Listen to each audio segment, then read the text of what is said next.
안녕하세요. 오늘도 와 주셔서 감사드리며, 그럼 오늘의 사연 바로 시작하겠습니다.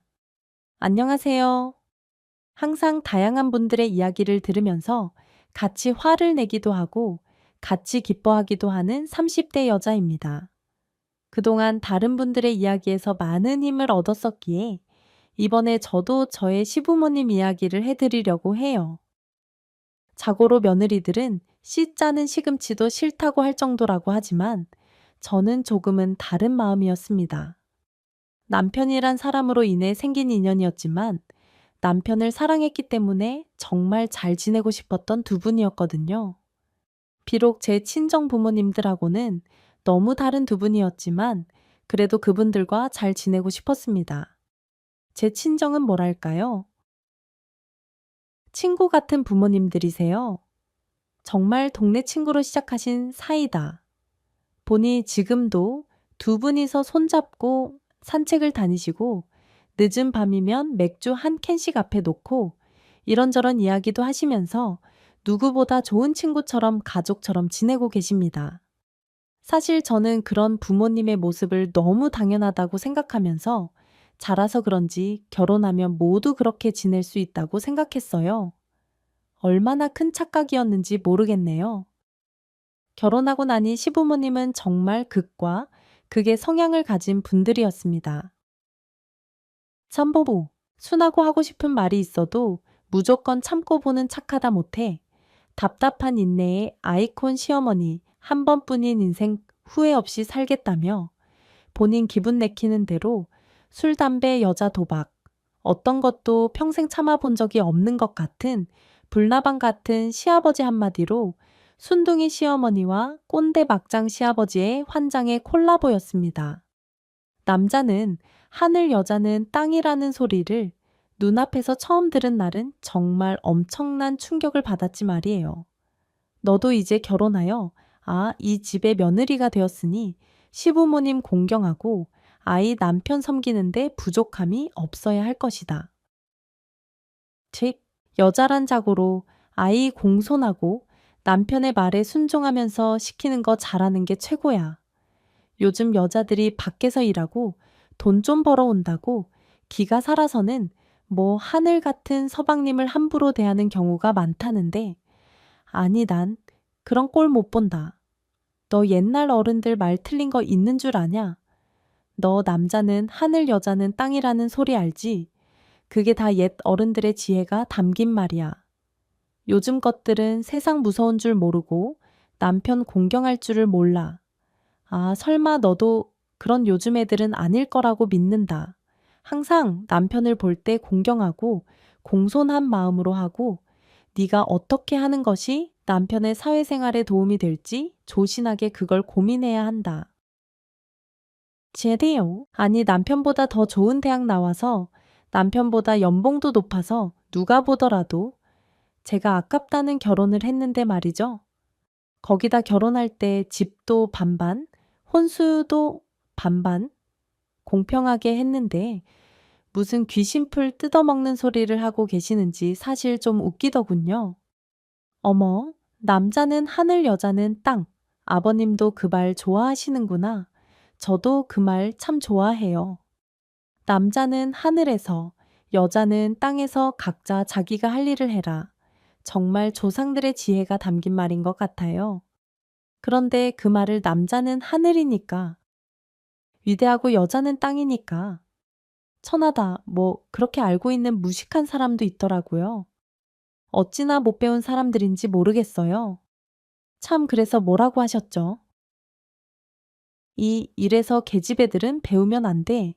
아니, 너 지금 시아버지 보고 무식한 사람이라고 한 거냐? 이 버르장머리 없는 것이 제가요.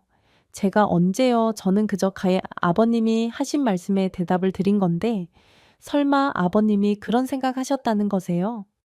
남자는 위대하고 여자는 하찮다 아니시죠? 더군다나 내조란요. 저희 둘 다 사회생활 하는데요. 하물며 제가 더 버는데요. 내조를 할 거면 저 사람이 저를 해야죠. 그러니 방금 말씀은 못 들은 걸로 하겠습니다. 아버님, 저도 작게나마 개인 사업을 하는 사람이라 이 세상, 진상이란 진상 남부럽지 않게 상대하는 사람입니다. 시아버지를 진상이라고 표현하는 것 자체가 건방지긴 하지만 그래도 그동안 경험한 꼰대들을 상대하는 가장 좋은 방법은 넌 떠들어라. 난 안 들린다. 하면서 못 들은 척 무시하는 거란 걸 알고 있지만 아무리 그래도 평생 얼굴 봐야 할지도 모르는 시아버지니 그저 넌씨 눈으로 나가기로 했죠. 무슨 말을 하시든 못 알아들은 척으로요. 역시나 시아버지는 자신이 하는 잔소리에 꼬박꼬박 말대꾸하는 저에게 몇 번은 화를 내시면서 길길이 날뛰셨지만 피곤하셨는지 곧 포기하셨습니다. 그 후에는 좀 소 닭 보듯 그랬달까요? 물론 잔소리가 아예 사라진 건 아니었지만 확연히 줄기는 했습니다. 문제는 시어머니였어요. 야, 아뇨, 지금 시간이 몇 시야? 이 여자가 말이야. 해가 지기 전에 들어와서 서방님을 기다려야지. 아, 지금까지 어딜 싸돌아다닌 거야? 미안해요. 길에 차가 너무 많아서요.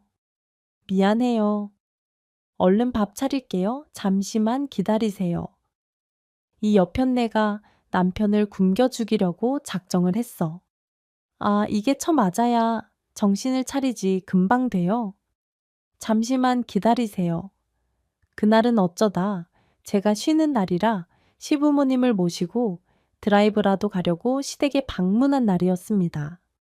아버님은 친구분들과 약속이 있다고 일찌감치 나갔다고 하시고 시어머니 혼자 계시더라고요. 그렇다면 시어머니와 둘이서 데이트를 해봐야겠다 싶어서 멀리도 아니고 미사리 쪽으로 차를 몰고 나갔죠. 그런데 점심 먹고 차 한잔 하면서 시어머니가 정말 너무너무 좋아하시는 겁니다. 꼭 소녀 같으셨어요. 볼이 발그레해지셔서 이것도 예쁘고 저것도 예쁘고 이것도 좋고 저것도 좋고 그러면서 평생 이렇게 좋은 곳은 처음 와봤다고 하시는데 제 마음이 괜히 뭉클해지더라고요. 이 별거 아닌 게 그리 좋으시다고 이렇게 행복해 하시는지. 이놈의 남편은 도대체 시어머니랑 제대로 여행도 안 다닌 건지 가서 구박 좀 해야겠다. 그런 마음으로 즐거운 시간을 보냈습니다. 그리고 집으로 돌아오는데 퇴근 시간하고 걸려서 차가 좀 막혔어요. 차가 막히기 시작하고 시간이 지나가니 시어머니는 정말 초조해지시는 게 얼굴에 보이시더군요. 어머님, 아버님 식사 때문에 그러세요. 제가 아까 떡 사가지고 간 거 그냥 두고 왔잖아요. 아버님도 시장하시면 그거 드시고 계실 거예요. 많이 늦지는 않을 테니까. 걱정 마세요. 아니면 이 사람 보고 가서 아버님이랑 식사하고 있으라고 할까요? 그러나 시어머니는 불안함을 감추지 못하는 얼굴이셨고, 그렇게 시댁으로 모시고 간이 문이 열리자마자 제가 사가지고 갔던 떡이 날아와서 발치에 떨어지더군요. 여편네가 바람이 들어서 말이야. 남편 밥 시간이 됐으면 제깍제깍 들어와서 준비를 해놔야지 아주 서방을 굶겨 죽이려고 작정을 한 거야. 뭐야? 아, 이제 들어와서 언제 밥을 할 거야? 도대체 집에서 서방 밥 챙기는 것밖에 하는 일이 없는 식충기가 아, 이제 그것도 못할 거면 살아서 뭐해? 그냥 나가 죽어. 와, 밥.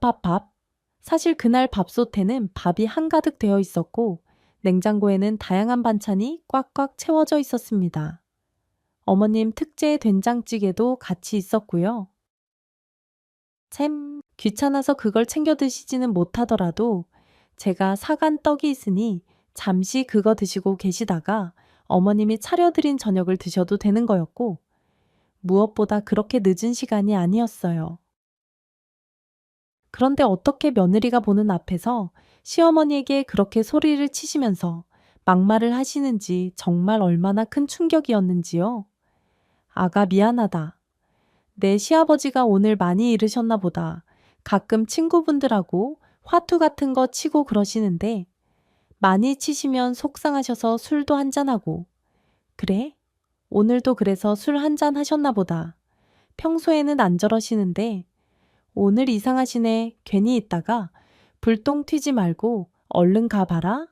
오늘 고마웠다 시어머니는 혹시라도 시아버지가 저에게도 막말을 하시는 건 아닌지 걱정하며 저를 보내려고 하셨지만 그런 모습을 보고 발이 떨어질 리가 있나요? 어머니, 저도 배고파요. 저도 밥 주세요. 저랑 후딱 밥해서 같이 먹어요. 남편도 이리로 오라고 하죠. 뭐 오랜만에 어머님 밥 먹는다고 하면 아주 신나서 올 거예요. 그 사이 실컷 성질을 부린 시아버지는 소파에 누워서 드르렁코를 골면서 잠이 들어버리셨고 시어머니는 제가 왜 그러는지 눈치채신 듯 고맙다고 제 손을 꼭 잡아주었습니다. 이미 어머님이 다 준비하신 거 차리기만 하는 상황이라 제가 식사 준비를 하고 그때 맞춰 퇴근한 남편과 식사도 했습니다.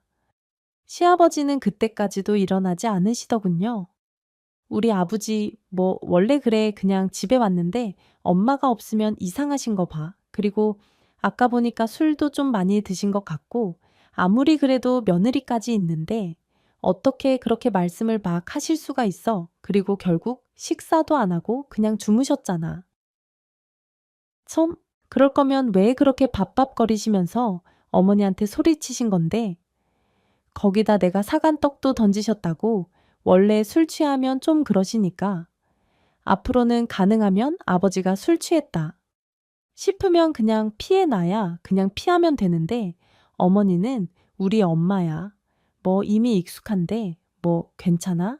사태의 심각성을 전혀 인지하지 못하는 것 같은 남편을 보니 더욱 걱정이 되더군요. 혹시 아버님 어머님한테 폭력도 쓰시는 건 아니지? 에이, 이제 아버지도 나이가 있으신데 안 그러시겠지. 그게 무슨 소리야. 나이가 젊으셨을 때는 그럴 때도 있으셨다는 거야. 그냥 뭐 다른 집들 다 그러잖아. 그냥 그런 일도 있었다는 거지. 가끔 다른 집들 다 그게 무슨 소리야. 모든 집에서 폭력이 있다는 얘기야. 남편은 대화를 피하고 싶어 했지만 저는 알아가면 알아갈수록 상황이 심각하게만 느껴졌습니다. 시어머니를 너무나 함부로 대하는 시아버지, 항상 눈치를 보며 주눅이 들어 계신 시어머니, 그걸 아무렇지 않게 익숙하게 받아들이는 남편 말 그대로 총체적 난국이더군요. 거기 어느 날 시댁에 갔더니 아버님이 거실 테이블에 떡하니 종 하나를 올려놓는 겁니다. 손잡이가 있어서 흔들어서 소리를 내는 종이요. 아버님 이건 뭐예요? 아 이게 뭔지 궁금하냐? 잘 봐라. 아 이건 이렇게 쓰는 거야. 그리고 시아버지가 그 종을 흔들더라고요. 천천히 흔들다가 아무 반응이 없자 요란할 정도로 흔드시더라고요. 그러니까 화장실에 계셨던 시어머니가 놀라서 후다닥 뛰어나오셨습니다. 왜요? 무슨 일이세요? 나 목말라. 아물 좀 가져와. 얼음은 3개 정도 넣어서 순간 무슨 상황인가 싶었어요. 놀라서 쳐다보는 저에게 시아버지는 자랑스럽게 말하더군요. 네 시어미가 나이가 드니까 귓구멍이 막히는지 몇 번을 불러도 듣지를 못해서 아이 내가 어찌나 목이 아프던지 그래서 머리 좀 썼다. 이제는 이렇게 종만 흔들면 알아듣고 달려오니까 으뜨냐. 내 목이 아주 편해졌어. 사람은 이래서 머리를 써야 한다는 거야. 알겠냐 안 그래도 시댁에 가서 시부모님을 보면 눈앞에 있는 리모컨을 집어달라고 부엌에 있는 시어머니를 불러 대시는 통에 한숨만 났는데 이제는 종을 흔들어 시어머니를 부른다니 무슨 강아지를 부르는 겁니까? 조선시대 하인을 부르는 겁니까? 제가 놀란 표정을 해서 민망해서 그랬는지 시어머니는 제가 결혼한 이후 처음으로 시아버지에게 싫은 소리를 하셨습니다. 뭐예요? 지금 이걸로 날 부르겠다는 거예요? 내가 시골 똥개도 아니고 정말 너무하는 거 아니에요. 솔직히 이런 상황에서도 저렇게 얌전히 말씀하시는 시어머니를 보면서 어쩜 저렇게 잘 참으시나 했는데 시아버지 입장에서는 전혀 아니었나 봅니다. 뭐라고? 이놈의 여편네가 미쳤나 쥐약을 처먹었냐. 지금 하늘 같은 서방이 하는 말에 토를 다는 거야. 토를 달아. 아니, 네가 귓구멍을 잘 열고 빨딱빨딱 잘 알아듣고 달려갔으면 아니, 내가 왜 이런 것까지 사? 와, 나이 들어서 귀가 벌었나? 하고 신경 써 줬으면 고마운 줄 알아야지. 어디서 말대꾸야? 말대꾸는 그러면서 들고 있던 종을 시어머니에게 집어 던지셨습니다. 그 종은 시어머니의 이마에 맞고 바닥으로 떨어졌고 시어머니 이마에 난 상처에서는 피가 배어 나오기 시작했지만 시아버지는 거기에 아랑곳하지 않고 근처에서 잡히는 모든 것들을 다 시어머니에게 집어 던지기 시작했어요. 저는 그 상황이 하도 어이가 없어서 시어머니의 앞을 막아서면서 편을 들었고 남편은 시아버지를 붙잡고 말리려고 했습니다.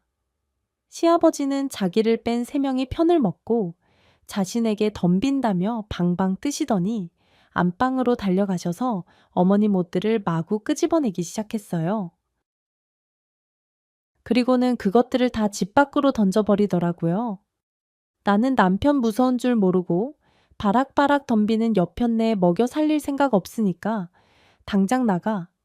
이게 나이가 드니까 겁대가리가 없어지네. 왜 자식 출가시키니까 세상 다 산 것 같아.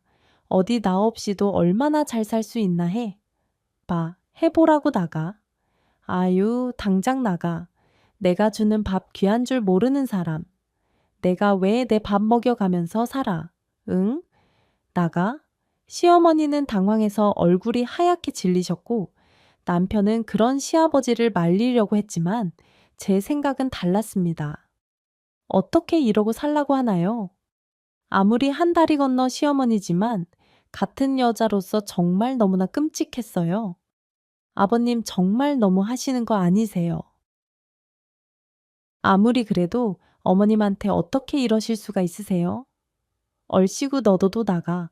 귀엽다 귀엽다 봐주니까 어디 하늘 무서운 줄 모르고 까불어. 아이 너희 당장 이혼해라. 저딴 어른 공격 못하는 것하고 살아봐야 뻔하지. 남편은 중간에서 안절부절 못했고 저는 그런 남편마저도 너무 답답하더군요. 어머님 가세요. 저희 집으로 같이 가시면 되죠. 여기서 왜 이런 꼴을 보면서 지내세요. 가셔서 저희랑 지내세요. 난 어머니랑 먼저 집에 가 있을 테니까. 당신은 어머님 짐 챙겨서 따라와. 제 말에 시아버지가 뒤에서 더 펄펄 뛰는 소리가 들렸지만 저는 그냥 시어머니를 모시고 집으로 와버렸습니다. 괜찮다고 집으로 돌아가시겠다는 시어머니를 억지로 채 태우고 집으로 모시고 가는 길 시어머니는 내내 막막하신 듯 크게 소리도 내지 못하고 눈물을 흘리셨어요. 저는 그 모습을 보는데 정말 마음이 찢어지는 듯 했습니다. 그렇게 1시간쯤 후에 남편이 어머님들 짐 중에 몇 가지를 챙겨서 집으로 돌아오더군요. 시아버지는 저희가 나온 후에 자기도 시어머니를 소박 놓은 거니 저희 남편에게도 당장 그딴 부인 쫓아내려고 하면서 난리를 쳤다고 하더군요. 우선은 술에 너무 취해서 대화가 되지 않을 정도라서 시아버님이 잠드시는 걸 보고 돌아왔다고 하는데 시어머니도 이미 잠드신 뒤라서 저는 남편에게만 선언했습니다. 시아버님이 사과하실 때까지 시어머님은 우리 집에서 모시고 있을 거니까 당신도 그렇게 알아. 그리고 미리 경고하는데 아버님 저러시는 거 정말 이상한 거고 정상 아니셔.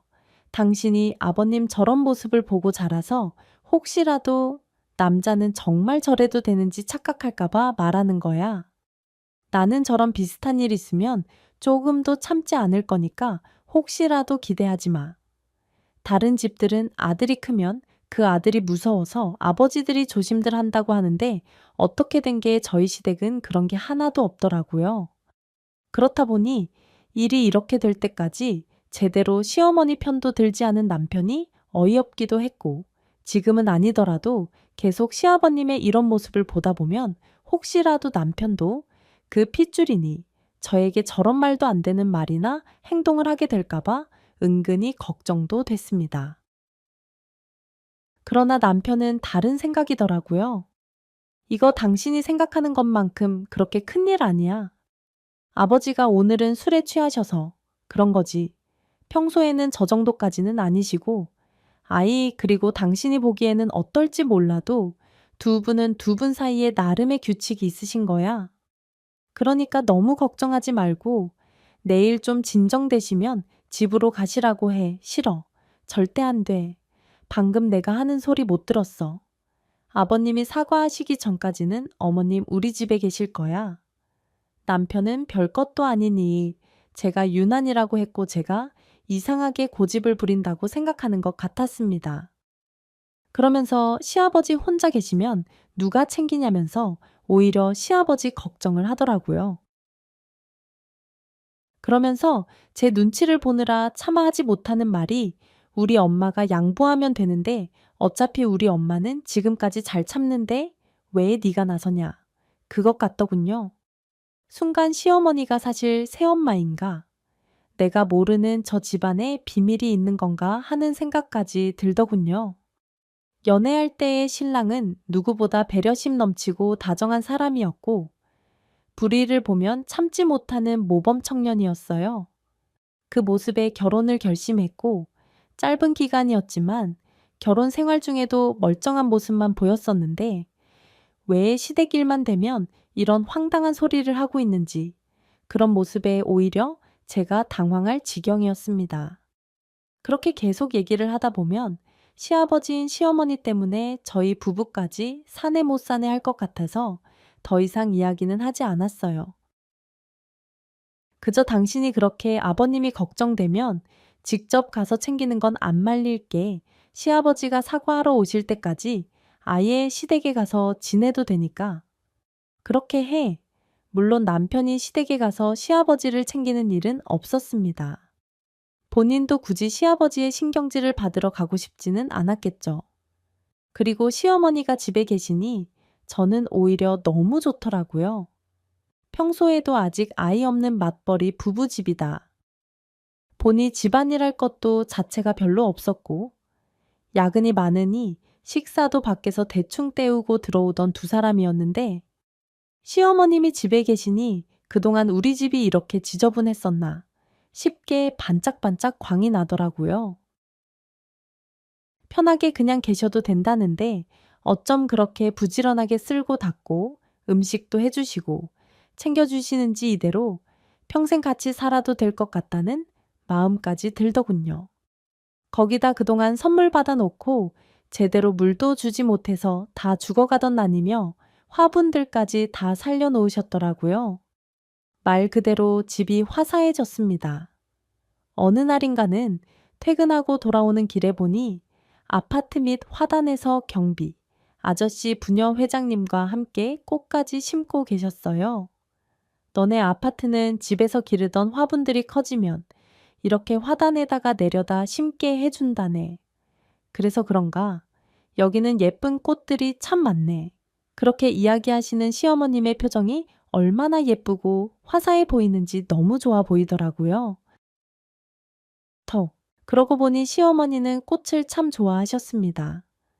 길을 다니다 예쁜 꽃이나 실한 과일나무만 보면 흐뭇한 표정으로 바라보셨어요. 집에서도 이것저것 많이 기르셨습니다. 대단한 꽃들이 아니라도 고구마도 파도 잘 기르셔서 보기 좋게 만드셨고, 제가 어버이날이나 생신날 보내드린 화분들도 항상 튼튼하게 관리를 잘하셔서 훨씬 더 예쁘게 만들어 놨었죠. 새댁 시어머니 아주 선수셔 프로야. 프로 어쩜 이렇게 꽃들도 나무들도 다 잘하셔. 그래서 말인데 우리 동네 사람들이 모여서 근처에 땅을 조금 사뒀거든. 가끔 모여서 거기서 꽃이나 나무 채소 같은 것들 키우면서 이야기도 하고 그러는 모임인데 새댁 시어머니도 거기 같이 하면 좋아하실 것 같은데 어때? 평생 시아버지에게 이것저것 맞춰주느라 취미 한번 제대로 못 가지시던 시어머니셨어요. 부녀 회장님 말에 무슨 소리냐고 손사래를 쳤지만 하고 싶어 하시는 눈빛이었습니다.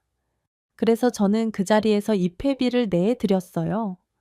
이상한 모임도 아니고 꽃과 나무 채소들을 키우는 모임이니 시어머님 소일거리로도 딱 좋다 싶더라고요. 그렇게 한 달 정도의 길지 않은 시간, 시어머니는 저희 집에 계시면서 저희도 챙겨주시고 모임도 나가시면서 잘 지내셨습니다. 표정도 안정돼 보이셨고 마음도 편해 보이셨어요. 그런데 아무리 제가 아니라고 해도 제 눈치가 보이셨던 건지 시어머니는 아무래도 시아버지가 걱정이 되신다며 돌아가시겠다고 하시더군요. 아가 그동안 고마웠다. 세상 살면서 이렇게 몸도 편하고 마음도 편할 수 있는 시간이 있다는 걸 알게 해줘서 고맙구나. 그래도 너무 오랫동안 집을 비웠던 것 같다. 네 시아버지가 아무리 못되게 굴어도 네 남편 아버지인데 이렇게 혼자 두는 건 아닌 것 같으니까 이만 나는 집으로 가야지. 정말 너무너무 고마웠어. 그동안 시아버지가 아무 연락도 없는 것이 찜찜하기는 했지만 부디 시어머니가 자리를 비우셨던 그 시간 동안 시어머니의 소중함을 알게 되는 시간이 쉬었으면 하는 마음이었어요. 그렇게 천사표의 마음도 약하신 저희 시어머니는 결국 시아버님 곁으로 돌아가시는 걸 선택하셨습니다. 걱정이 된 저는 시어머니를 모시고 함께 시댁으로 향했는데 세상에 다시 간 시댁은 정말 내가 알던 시댁이 맞나 싶게 난장판이 된 모습이었어요. 어머님이 집을 비우신 한 달 동안 단 한 번도 청소를 해본 적이 없었는지 사방에 쓰레기가 굴러다니고 있고 음식이라는 것도 해본 적이 없는지 배달 음식을 시켜 먹은 흔적만 잔뜩 쌓여 있었습니다. 그나마도 일회용 그릇들도 제대로 치우지 않아 온 집안에 썩은 내가 진동을 하고 있었고 정작 시어머님이 해서 냉장고에 넣어두었던 음식들은 썩어가고 있더군요. 싱크대를 가득 채운 설거지들 근처에는 파리도 꼬여 있었습니다. 그런데 그보다 더 문제인 건 시댁 현관문을 열자 보이는 사람들의 모습이었어요. 싸구려처럼 보이는 옷차림에 화려하고 요란한 화장을 한 아주머니들과 시아버지의 친구분들이 잔뜩 모여서 술판을 벌이고 함께 고스톱을 치고 있으셨거든요. 그 주변으로 쌓인 술병들은 도저히 숫자를 헤아릴 수 없을 정도로 많았고 다들 얼마나 마신 건지 술에 취해서 엉겨붙어 있다시피 했습니다. 시아버지와 친구분들 옷과 얼굴에는 그 아주머님들이 찍어 놓은 건지 입술 자국들까지 잔뜩 묻어 있었고요. 저는 그 모습에 경악해서 다시 시어머니에게 나가자며 잡아 끌었지만 시어머니는 한숨 한번 쉬더니 아무렇지 않게 집 안으로 들어갔어요. 그리고 온 집안의 창문들을 열어 환기부터 하고는 너무나 능숙하게 쓰레기를 정리하고 설거지도 하시더군요. 시아버지도 그런 시어머니를 보면서 아는 척도 하지 않고 너무나 당연하다는 듯 코웃음만 치시더니 뭐해? 아유, 왔으면 빨리 안주나 만들어. 와? 아니다. 아이 속 쓰리니까 해장국부터 끓여와. 저는 정말 뒷목이 뻐근해지는 느낌이 들었지만 시아버지는 여전히 당당하시더군요. 내 인생의 모토가 말이야. 아, 인생 한 방이라는 거야. 까짓 한 번뿐인 인생. 왜 참고 살아? 나 하고 싶은 거 다 하고 살아야지. 그게 인생이지. 아니, 나는 안 참아. 절대 안 참아. 나는 그렇게 살다가 죽는 순간에도 아유, 잘 놀았다. 그러면서 죽을 거다. 마치 시어머니 들으라는 듯 친구들과 낄낄거리는 시아버지를 보니 정말 없던 정도 떨어지더군요. 지들이 억울하면 어쩔 거야. 참, 땡땡되면 어쩔 거야. 아, 누가 여자로 태어나라고 해세냐. 누가 가난한 집에서 태어나라고 했어. 그래도 내 덕분에 평생 돈 한 번 안 벌고도 아, 밥 안 굶고 잘 살았으면 절이라도 해야지. 그렇게 억울하면 다음에는 남자로 태어나든가 그때 처음 결심을 했어요. 우리 시아버지는 절대 안 바뀔 사람이구나. 진짜 이대로 죽을 때까지 시어머니가 참고 사시거나 아니면 이혼밖에 방법이 없겠구나 하고요. 그러나 제 이런 의견에도 정작 시어머니는 이혼 생각이 없으셨습니다. 남편도 펄쩍 뛰었고요. 당사자들이 싫다고 하는데 제가 할 수 있는 일이라고는 없었습니다. 참, 그저 남편에게 나중에 시아버지처럼 굴면 바로 이혼이라고 교육시키면서 혹시라도 시아버지가 시어머니에게 부당하게 구는 걸 보게 된다면 절대 참지 말고 시어머니 편을 들어주기로 약속만 받아냈습니다. 그리고 시어머니에게도 어차피 이렇게 평생 사셔야 한다면 어머님이 좋아하시는 일 하나 정도는 하시라고 하면서 저희 집에 있을 때 나가셨던 식물 가꾸기, 동호회 모임을 계속 나가시라고 권해드렸어요. 그걸 위해서 시아버지 모르게 따로 용돈도 챙겨드리면서 차비도 하시고 사고 싶으신 나무나 꽃이 있으면 사시라고 했죠. 그 과정에서 시아버지는 어디 여자가 바깥 출입이 잦냐며 난리를 피웠지만 남편이 이번에는 자기가 어떻게든 시아버지를 설득하겠다고 나섰습니다. 서로 내가 그동안 안 해서 그렇지 맡겨만 보라고.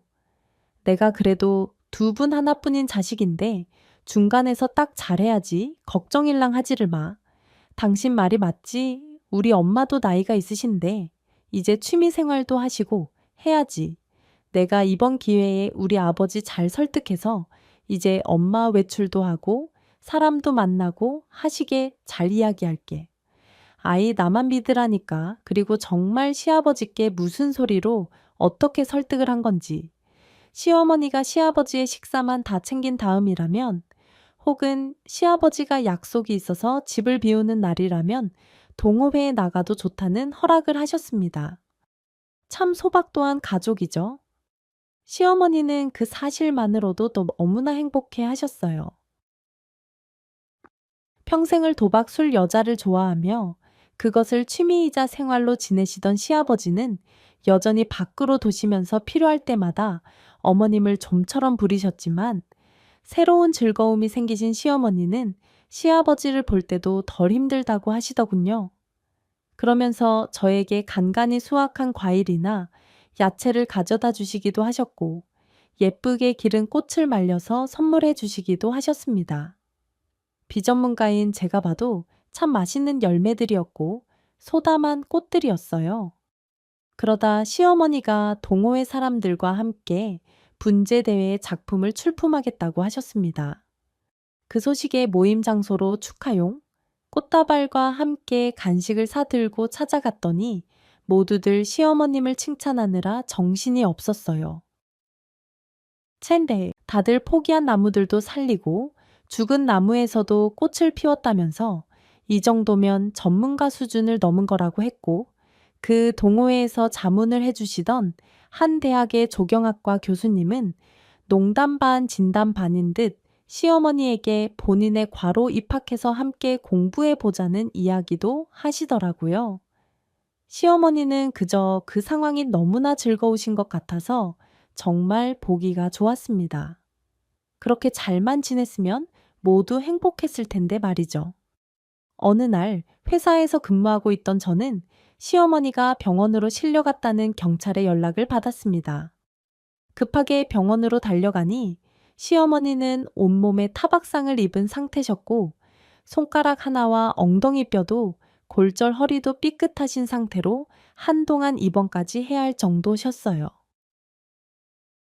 너무 놀라서 무슨 일인가 하는데 시어머니를 병원까지 데리고 와주신 경찰분과 신고해 주신 이웃분에게 사정 이야기를 들을 수 있었습니다. 시아버님 되시는 분이 과음하신 상태에서 시어머님이 다른 남자분과 있는 것을 보고 흥분하신 것 같아요. 그걸 단순히 흥분했다고 말하면 되나 아주 그쪽 시아버지가 시어머니를 무슨 개 패듯이 폈어요. 밖에서 비명소리 나서 무슨 소린가 하고 내다봤더니 그쪽 시아버지가 그쪽 시어머니 머리끄댕이 잡고 질질 끌고 다니면서 발로 차고 밟고 밀치고 아주 난리도 아니었어. 내가 급하게 경찰 불러가지고 망정이지 아니었으면 정말 큰일 날 뻔했다니까요. 세댁 오늘 송장 치를 뻔했어. 그날은 시어머니의 모임이 있던 날이었어요. 참, 모임이 끝나고 모임에서 자문을 해주시던 조경학과 교수님이 평소에 시어머니가 관심을 가지고 계시던 희귀한 꽃나무 묘목이 생겼다면서 시어머님께 선물을 한 모양이었습니다. 당연히 여자 남자. 그런 것은 아니었고 워낙 시어머니가 특이한 나무도 잘 기르시니 따로 선물한 것이 없어요. 시어머니가 감사하다고 차를 한 잔 사고 있었나 본데 술에 취해서 집에 가던 시아버지가 그 모습을 보고 이 난리가 난 것이었죠. 아, 물론 두 분이서만 계셨던 것도 아니고 모임에 다른 여자 회원분도 한 분 같이 계셨다고 하셨습니다. 그러나 시아버지에게는 그저 시어머니가 다른 남자와 바람이라도 피는 현장을 목격하신 것 마냥 난리를 치시더군요. 경찰서로 끌려간 시아버지는 여전히 술에 잔뜩 취해 계셨습니다. 내가 이럴 줄 알았어. 이럴 줄 여자가 밖으로 도니까 이 꼴이 나는 거다. 이래서 여자랑 북어는 3일에 한 번 패야 하는 거야. 내가 요즘 너무 풀어줬어. 어디서 감히 서방질은 서방질이야. 아주 집구석에 가둬놓고 바깥 구경을 못하게 해야 하는데. 아이 아주 살판났지 살판났어. 뭐 눈에는 뭐만 보인다고. 평소 이 여자, 저 여자 만나는 족족 수작을 걸면서 바람 피시는 시아버지시니 점잖고 조신한 시어머니에게 그런 억울한 소리를 아무렇지도 않게 하시는 거였습니다. 그렇게 유치장에 갇힌 시아버지는 반성은커녕 오히려 시어머니가 외간 남자와 단둘이 차를 마셨다면서 펄펄 뛰고 있더군요. 남편이 말리려고 해 봤지만 씨알도 먹히지 않았고요. 거기다 저는 들어버리고 말았습니다. 에이, 정말 엄마는 집에나 있지 왜 밖으로 돌아다녀서 일을 만들어 남편이 혼잣말처럼 궁시렁거리는 그 말을요. 가재는 개편, 아니 남편은 시아버지 편이었습니다. 제가 시어머니가 안쓰럽다고 종종 거릴 동안 남편은 그냥 시어머니가 참으면 되는 일을 키우나 그저 귀찮아하고 있었던 것이었어요. 그것을 알게 된 저는 남편의 도움도 받을 수 없다는 걸 깨달았죠. 그리고 도저히 시어머니를 이대로 둘 수도 없다는 것도요. 저는 우선 행동하기로 했습니다. 시어머님을 설득해서 이혼을 결심하시게 하고 그 후 시어머니에게 유리한 이혼 증거들을 모으는 동안 시어머니에게 큰일이 있을 수도 있다는 걱정도 됐고요. 그래서 나중에 혹시라도 시어머님이 정말 이혼을 결심하게 되시면 도움이 될 만한 자료들을 제가 미리 모아두기로요. 시부모님의 이혼에 충동질하는 폐륜적인 며느리가 되는 것이 아닌가. 고민은 됐지만 온몸이 들어 보라색이 되어서 누워 계신 시어머니도 그런 상황에서도 옆편내가 주제를 모르면 저렇게 되는 거라고 큰 소리 치는 시아버지도 정말 이대로는 안 될 것 같았습니다. 물론 모든 결정은 시어머니가 하셔야 하는 것이지만 제가 도움이 되는 순간이 있을 거라는 생각이 들었거든요. 저는 우선 흥신소에 부탁해서 사람을 샀습니다. 이미 폭행에 대한 증거는 너무나 확실한 상황이었고 불륜에 대한 증거가 필요하다고 생각했어요. 흥신소 말로는 일주일 정도면 바람을 피고 있는지 아닌지 여부를 확인할 수 있고 한 달 정도면 확실한 증거를 잡을 수 있을 것이라고 했습니다. 그 정도 기간이면 시어머님이 병원에 계시는 동안 어느 정도 준비가 끝날 것 같았죠. 그리고 얼마 후에 흥신소로부터 연락이 왔습니다. 지금까지 조사 결과예요. 조사 기간 동안 요청하신 조사 대상자가 만났던 여자 5명이에요. 나머지는 일회성 만남으로 보이고 이 한 명은 살림까지 차린 것으로 보여요. 지금 2사람이 주로 만나고 있는 곳이 여자가 거주하고 있는 집이고요. 이 집 명의는 조사 대상자, 그러니까 시아버님 명의고요. 그러니까 지금 저희 시아버지가 아예 다른 여자한테 집까지 얻어주시면서 바람을 피고 있다는 거예요.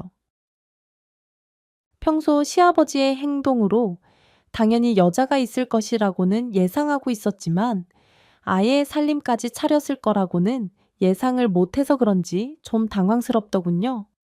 그렇지만 어차피 이렇게 된 거. 시어머님이 그 현장을 보시기는 더 좋겠다는 생각이 들었습니다. 저는 시어머니가 몸을 움직이실 정도가 됐을 때 시어머님을 설득하기 시작했어요.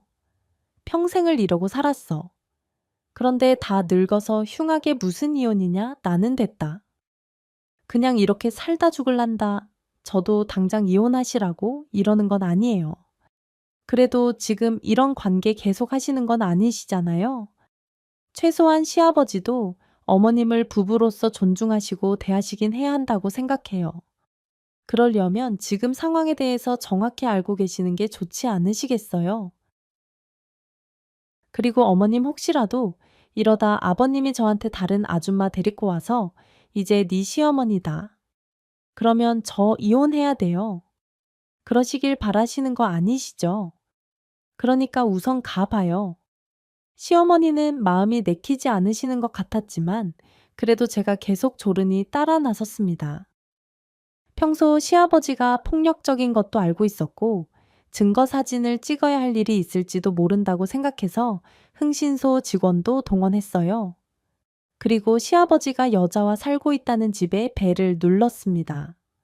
그런데 문을 열고 나오는 여자가 제가 봤던 사진의 여자와 다른 여자였어요.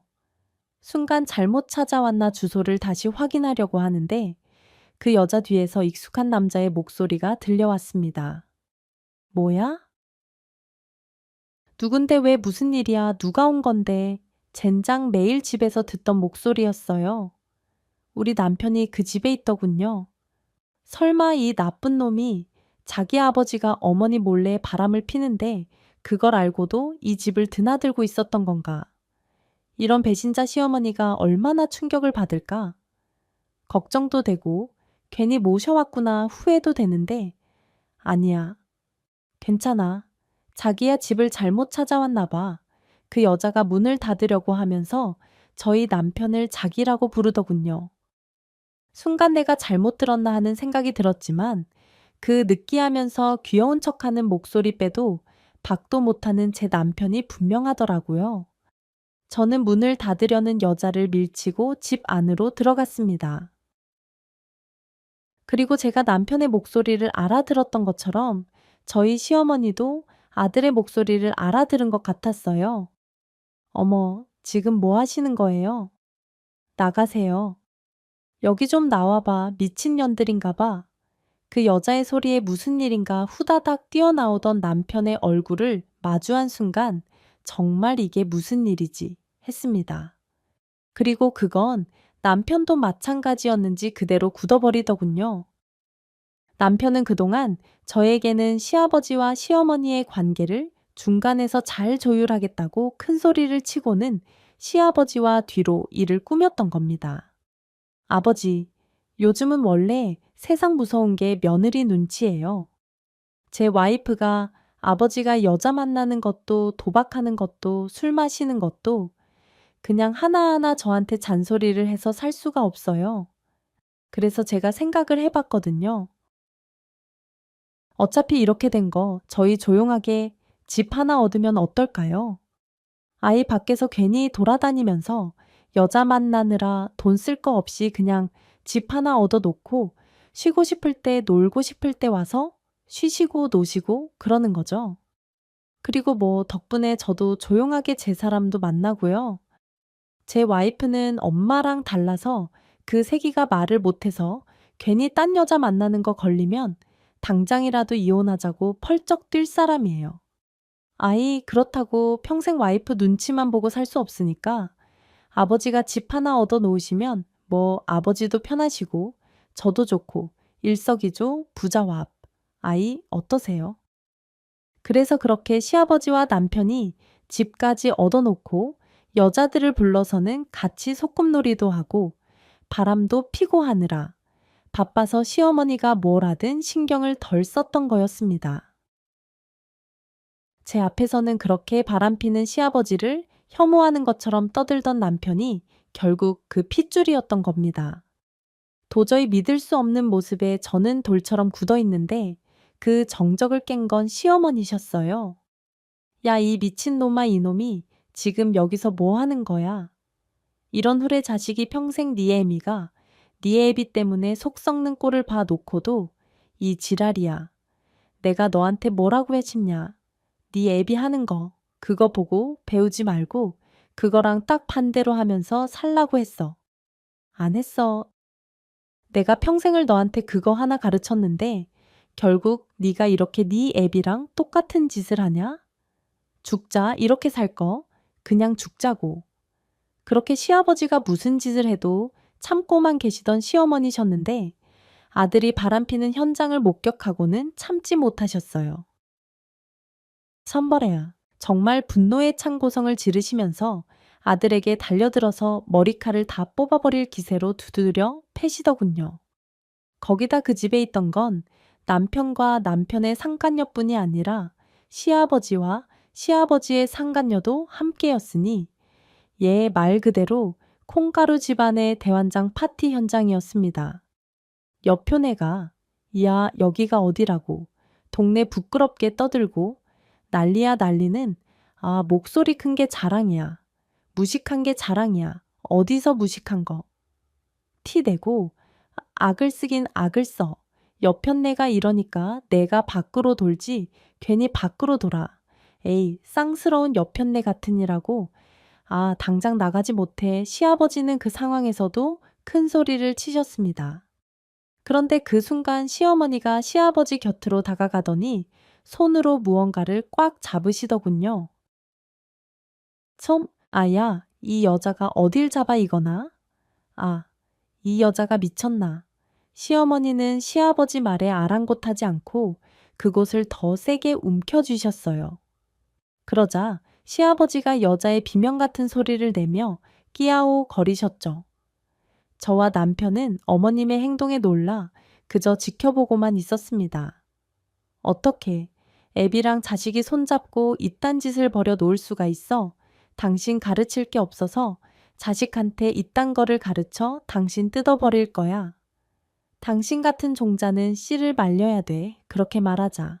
시아버지의 눈빛에 공포감이 스며들었고 여자는 땅이라며 천하다던 어머님 앞에 무릎 꿇기 일보 직전이었습니다. 아, 알았어. 아, 일단 놓고 얘기해. 내가 잘못했다고 시아버지는 참을 수 없는 고통에 눈에는 눈물마저 고여 있었어요. 시어머니는 그동안의 분노가 한꺼번에 폭발하신 듯 몸을 부들부들 떨고 계셨어요. 이미 급소를 공격당한 아버님에게 필살기를 날리기 일보 직전이셨습니다. 이러다가는 사람 잡겠다 싶어서 저는 얼른 어머님 팔을 잡고 말렸어요. 어머님 고정하세요.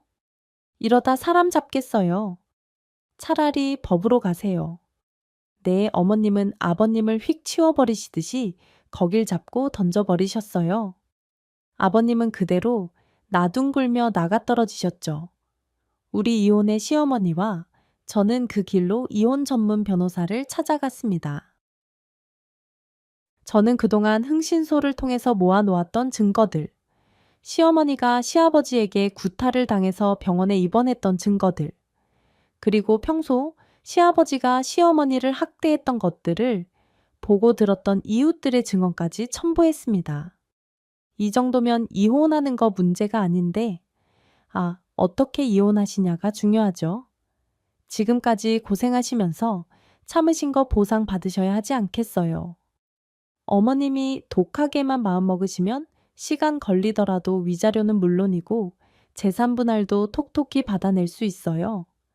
이 정도면 반이 아니라 거의 다 뺏어 자야죠. 그리고 상간녀들한테 위자료 소송 진행하실 거죠. 복잡하고 긴 시간이 되겠지만, 저는 그래도 할 수 있는 건 다 하시길 권해드려요. 제가 여러분들을 보면서 느끼는 건데요. 마음의 상처라는 건 절대로 치유될 수 없고 억울하게 지나간 시간이란 것도 되돌릴 수 없지만 그래도 그나마 돈이라는 것으로 보상이 될 수 있는 것 같아요. 저 역시 그 말에 전적으로 동감했습니다.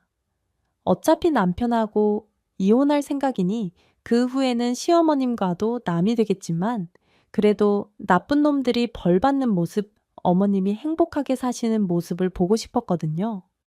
걱정하지 마세요. 저희 어머님 끝까지 당당하게 소송 진행을 하실 거예요.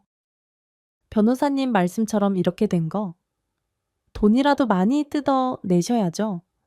저희 시아버지 그 나이, 그 성격의 여자가 끊임없이 생기는 거. 결국 돈 때문인데 어머님한테 그 돈 다 뺏기시고 나서도 과연 예전처럼 그렇게 당당하게 여자들 만나고 다니고 돈 쓰고 다니시면서 도박도 하실 수 있을지 어디 한번 보자고요. 그렇게 저와 시어머님의 이혼 소송이 동시에 진행되었어요. 저희 남편은 그나마 저에게는 비는 척이라도 하면서 이혼하기 싫다고 제발 한 번만 용서해 달라고 빌기라도 했지만 시아버지는 정말 끝까지 당당하시더라고요. 위기에서 벗어난 시아버지는 언제 그랬냐는 듯이 태도를 바꾸셨어요. 소송. 아주 뭐가 뛰니까 뭔가 뛴다고. 이 무식한 여편네야 재산 분할은 무슨 당신이 집구석에 앉아서 내 돈으로 먹고 사는 거 말고 아이 한 푼이라도 벌어온 게 있어. 이 뻔뻔하게 어디서 재산 분할 같은 소리를 하고 있어. 그리고 당신 때문에 나 요새 비뇨기가 다녀. 진단서 받아서 그걸로 소송하면 아, 당신도 무사하지 못해 알아 소송이요. 떳떳하면 어디 한번 소송해봐요. 내가 당신을 몰라요. 당신 같은 사람은 절대로 쪽팔려서 소송 못하지. 응. 아무튼 지금이라도 잘못했다고 빌면 받아줄 테니까 집으로 들어와서 찍소리하지 말고 얌전히 자라. 아니면 정말 입고 있는 옷도 다 벗겨서 쫓아낼 테니까. 그렇게 길고 긴 법정 싸움이 시작되었습니다. 저와 남편은 결혼 생활도 길지 않았고 아이도 없었으니 재산 분할이랄 것도 없이 그냥 결혼 때 했던 것들을 나누고 남편과 상간녀에게 2천씩 4천의 위자료를 받는 선에서 마무리가 되었지만 시어머니는 아니었죠. 긴 결혼 생활 동안 수많은 일들이 튀어나왔고 그걸 확인하고 증명하고 싸우고 끝도 없는 증거들이 쏟아졌습니다. 물론 모두 시아버지의 악행들이었지만요. 그 모든 것들을 하나하나 다 들춰내서 법정에서 소란이 생기고 망신을 당하고 그러기를 2년이나 끌었습니다.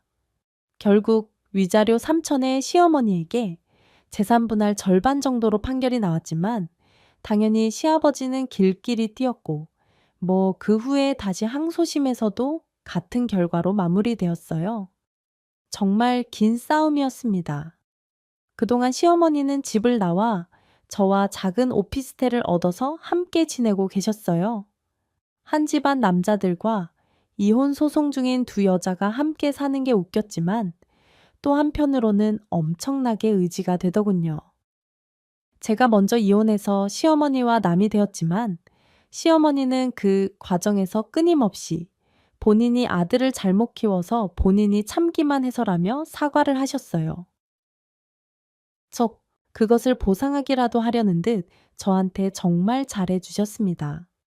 그렇게 시어머니와 2년을 함께 살면서 저한테 필요했던 건 남편이 아니라 전업주부인 부인이 아닌가 하는 웃긴 생각까지도 했었죠. 그 사이 시어머니는 더욱 본격적으로 조경에 대해서 공부를 하시다가 아예 그쪽으로 공부하고 싶다는 욕심이 생기셨는지 언젠가는 수능을 봐서 조경학과가 있는 대학에 원서라도 내보시겠다면서 의욕적으로 지내십니다. 물론 시어머니나 저나 그게 불가능하다는 건 알고 있어요. 시어머니는 국민학교만 겨우 졸업하셨던 터라 중졸, 고졸, 검정고시를 모두 통과하셔야 수능 자체도 볼 수 있으셨거든요. 그래도 이혼소송 2년 동안 야하게 다니시면서 중졸 검정고시에 통과하셨습니다. 챔벙, 그 시험에 합격하던 날 시어머니가 얼마나 기뻐하셨는지 모르겠어요. 그리고 지금은 어떤 끝이 될지는 모르겠지만 그래도 도전은 해보시겠다면서 고등학교 검정고시도 준비 중이신데 영어 단어 외우는 게 너무 어렵다고 하시는 걸 보면 저보다 수학은 잘하시는 게 아닌가 하는 생각이 들곤 합니다. 어쨌든 그렇게 이혼에 성공하시고 강제 집행으로 재산 분할까지 받아내신 시어머니는 저에게 그동안 고마웠다고 하시더군요. 본인이 새로 살게 되실 아파트 바로 밑에 한 채의 아파트를 또 샀다면서 저에게 같이 이사를 하자고 하셨습니다. 참, 저는 한사코 거절했지만 내가 이 돈 뭐 하려고 다 받았는데 이거 내가 죽을 때까지 써도 다 쓰겠냐 그렇다고. 그 꼴 보기 싫은 아들놈한테 물려주겠냐. 나도 이젠 나 하고 싶은 거 다 하고 살 거다. 네 집 사주는 것도 내가 하고 싶은 거니까 내 맘대로 할 거야.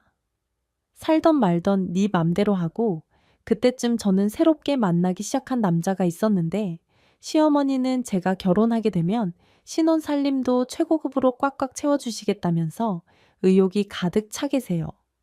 지금은 저희 친정엄마와 전 시어머니 두 분이서 아주 베프가 되셔서 여기저기 여행을 다니시느라 정신이 없으십니다. 처음에는 불편해 하시던 두 분이었지만 제가 좋아하는 두 분답게 친해지는데 오래 걸리지 않으셨어요. 가끔 저까지 여자 셋이서 쇼핑도 다니고 맛집도 다니고 사우나도 다니는데 덕분에 친정아빠는 본인만 왕따를 당하고 있다고 서운해 하시죠. 그래도 운전기사를 자처하면서 저희를 마중 나와 주시곤 하신답니다. 전 시아버지는 이혼하면서 뺏기고 남은 돈도 제대로 관리를 못해서 지금은 살던 집에서도 쫓겨날 지경이라고 합니다. 당연하죠? 그동안은 어쨌건 시어머니가 돈을 관리해 주셨는데 생각 없이 여자한테 돈을 얼마나 퍼줬을지 대강 상상은 됩니다. 그러니 저희 남편에게 가서 같이 살자고 하나 본데 전 시아버지를 닮아서 이기적인 제 남편이 돈도 없고 성격만 나쁜 전 시아버지와 함께 살 리가 있나요? 절대 싫다고 버티고는 있다고 하는데 과연 누가 이길지는 모르겠습니다. 누가 이기건 두 사람의 미래가 그렇게 아름답지는 않을 것 같네요. 전 시어머니는 혹시라도 아들이 자기 도와달라고 연락이 올까봐 번호를 차단하고 새로 바꾼 번호도 안 알려주면서 저에게라도 절대 알려주지 말라고 하시는 걸로 보아 이번에 아주 단단히 마음을 정리하신 모양이십니다. 부디 앞으로는 저희 전 시어머니 앞날에 행복만 가득하시고 오래오래 건강하게 사시기를 함께 기도해 주세요.